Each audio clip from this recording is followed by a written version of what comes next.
Grenke Chess Classic, February 2nd through February 9th, 2015. World-class tournament. World champion Magnus Carlsen is there. Also, Vishy Anand, former world champion, is there. Many other great players. Levin Aronian, great world-class player. Mickey Adams from England. Fabiano Caruana, Italian-American. Naiditsch, top German player. Don't miss any of the action. Hi folks, John Cordisco back again. Wow, wow, and wow. And I'll try it one more time. Wow, what a game. Number 1 in Germany, Naiditsch is white. And number 1 in the world and current world champion, Magnus Carlsen, is black. This is a hell of a game, folks. I'm telling you right now, it's quite a long one, but I'm not going to tell you who wins. Let's get to it. Naiditsch is white, Carlsen is black. Carlsen's going to do a modern defense. Now, he's done this a couple of times in the last couple of tournaments. I've been following his games here on my YouTube channel, and he seems to stick with it. D6, bishop e3. The whole point of it is the white gets a center for a while, then you attack it. Modern, hyper-modern chess, they used to call it in the old days. A6, pretty much standard stuff. Stops the bishop. Actually, what it really does, it wants to push the pawn to chase the knight off, and then it wants to fianchetto the bishop. A4 to stop that. Now, of course, if pawn comes up, pawn takes, and if pawn takes, he loses the rook. Knight F6, H3, castles. Now, believe it or not, this next move is a book move. It's not on the computer at all. And the three choices. The computer likes knight F3, bishop D3, which is standard stuff. Naiditsch plays G4. Now, that's the new move. E5, typical stuff. D5, closing it up. This dark squared bishop's not kind of biting on granite, as Fisher used to say. C6. The other knight comes out. C takes, E takes. Now, take a wild guess what Magnus Carlsen's next move is black. You're not going to believe it. And it leads to tremendous complications. I mean, tremendous complications. You know, I got to give the kid this. He's got a set on him, as we say in America. Bishop takes G4. Now, the computer shows it as a 2-point advantage immediately for white. Pawn takes, knight takes. But it's not so simple. It's not so simple at all. Queen comes up. Naiditsch probably figures, okay, I'll just castle. Move bishop down here. Knight D7. Castle's long. Computer likes A5. They just decided to go knight to E4. Now, if he had gone to E5, that was the computer's choice. And after knight takes, pawn takes, rook C8. It's about a 1.5 advantage for white. Might be a little better. But after knight E4, Magnus, here we go. Here come the pawns. Now, these pawns are storming down. Remember these pawns here that are storming down. They're going to come into play later. Bishop G5. Now, knight takes D6. It'd be F4, bishop A7, and rook takes. You make the rook move into a bad spot. And Carlsen's up a pawn in that instance. So that free pawn wasn't so free. Queen B6. He gets the bishop on H3. Now, of course, if pawn takes, bishop takes, this is getting more and more complicated. Knight D to F6. By the way, that queen to D2 back on move number 12. Naiditsch thought about that for 26 minutes, I heard. And the next move, knight to E4, he thought for 13. He spent 40 minutes, 50 minutes on 2 moves. Knight takes, I like bishop takes f6, and so does the computer. If you go to three, you got 2 pawns for a piece. Start whittling it down a little bit, but he decided to go knight to c3. Now, who am I to second guess Naiditsch? Gotta be kidding, right? If bishop had taken, bishop takes c3, and I think white's okay. But after knight c3, you let him have the pawn. Rook to b1. Queen comes back, only move. Rook takes. Instead of taking rook takes b7, they played rook to b3 instead. The queen would have to check. Rook, queen to d1, queen takes, king takes. Believe it or not, it's 3 pawns for a piece and only a half pawn advantage for white. That's not a very good scenario. So he took the pawn on b7, Naiditsch, rook f7. Interesting might have been instead rook a to b8. Now I saw a video with Danny King was going over this game on Power Play Chess, and he suggested that. And believe it or not, once you go rook a to b8, it's 0.00 for the score. Magnus decided to go rook to f7. Now these guys are using up a ton of time. If he had played rook there after rook takes, pretty much an even game. Rook to b3. Queen goes to c5. Only move. Well, I could move the queen to a1 and then you end up trading, but queen e3. Offer the trade of queens. Magnus says no. Queen to b6, offering the trade again. e4. What to do? What to do? Queen c6. Decides not to take the queen, but offer a different queen trade. Rook c8.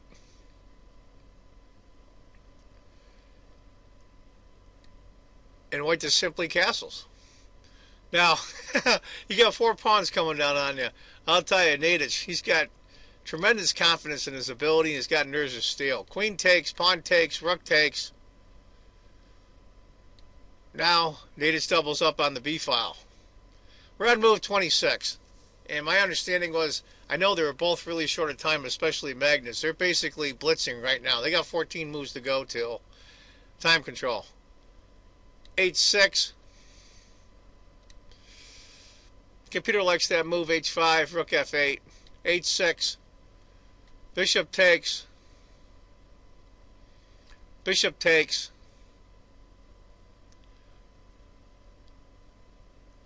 Knight takes e4. Amazing move.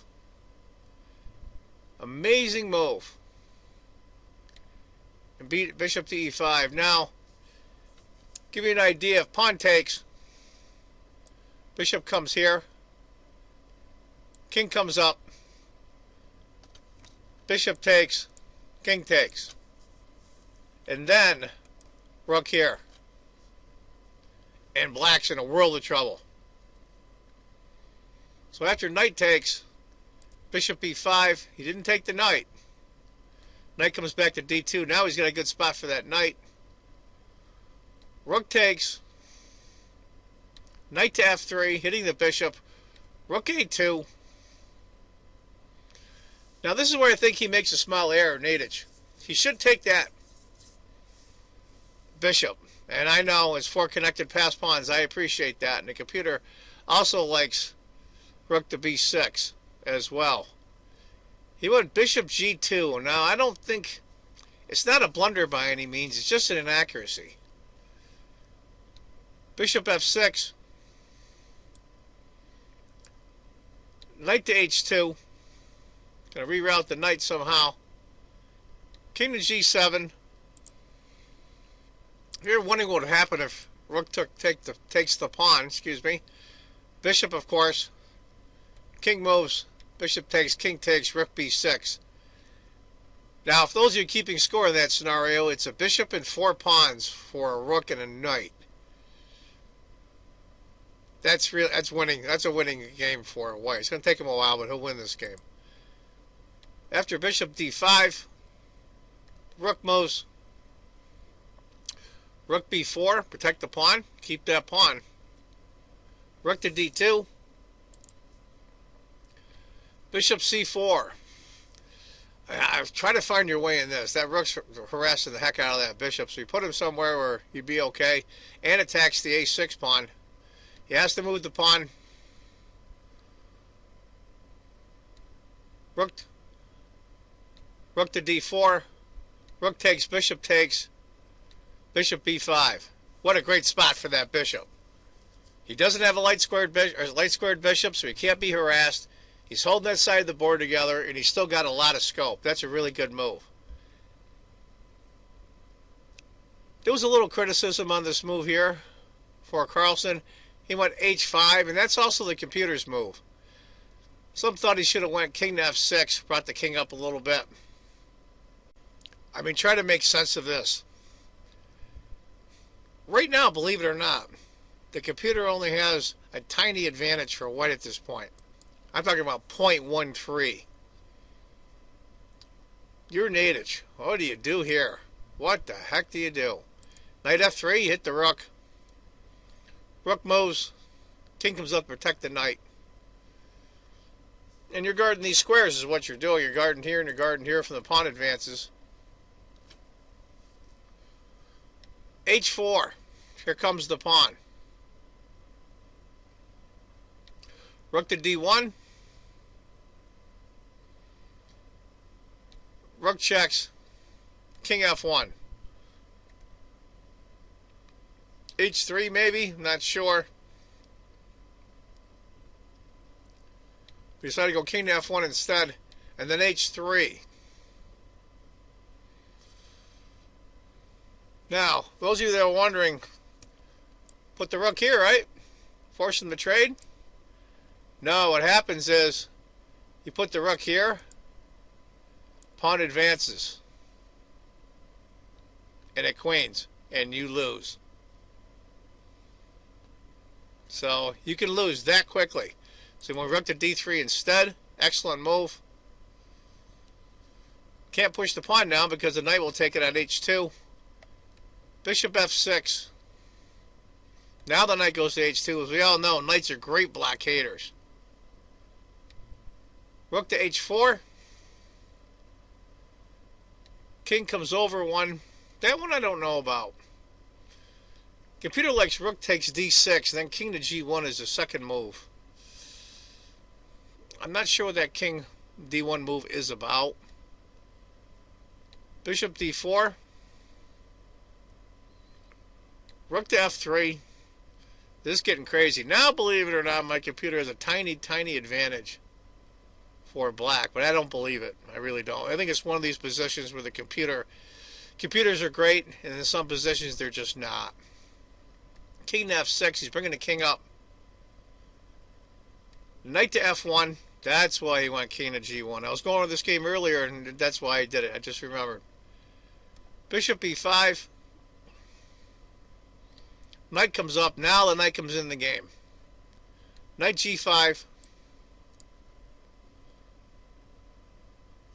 Now the king goes in the corner. King f6 again. Come back. Knight c4. Hitting the bishop and the pawn.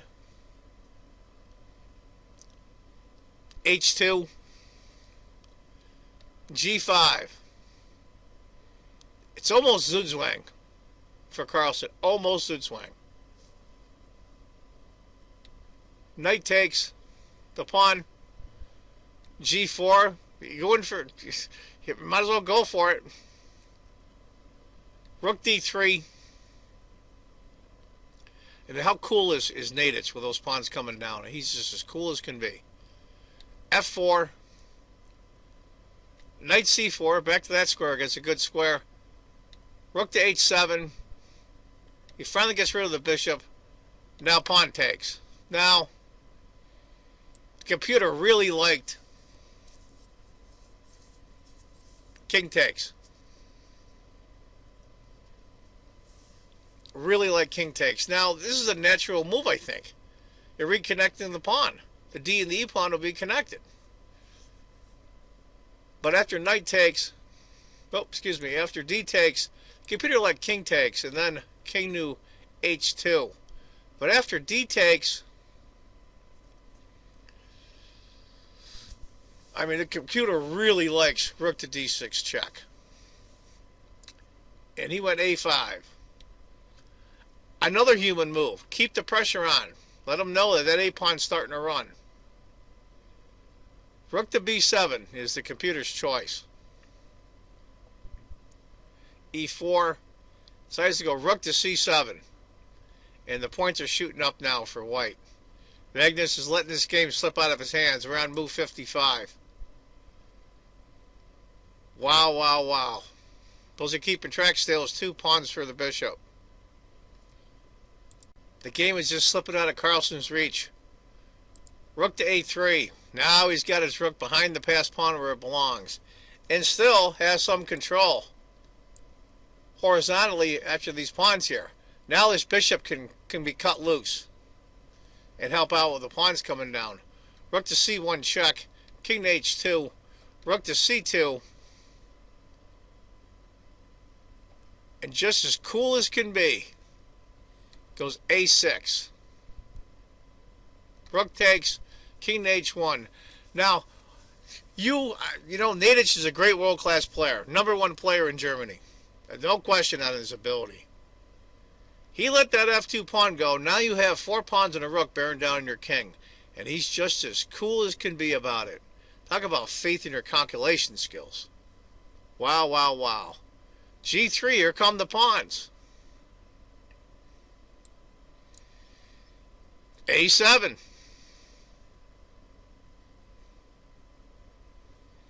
mean, this is nuts. But believe it or not, the king is fine there. Go figure. The king is fine. Amazing stuff. Amazing stuff.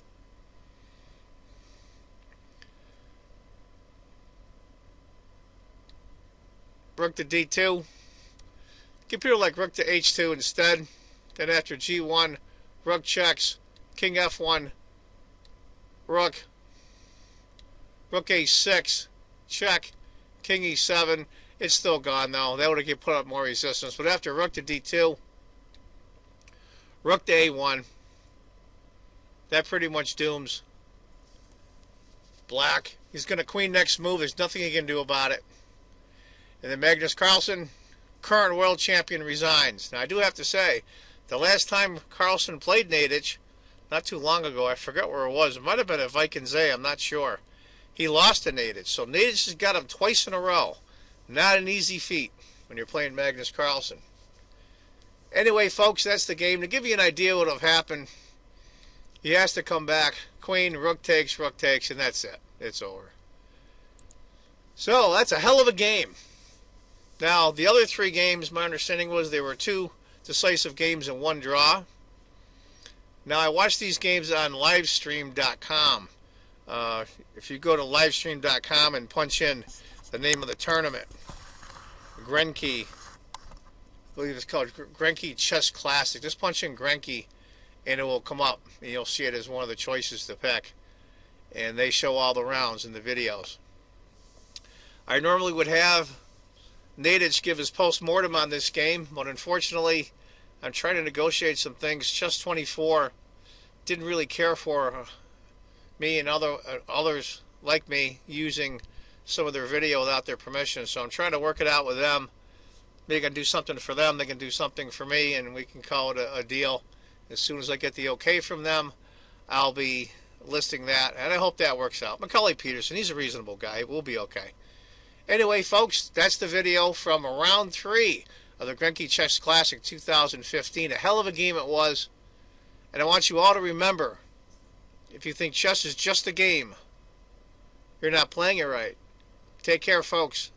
Bye-bye.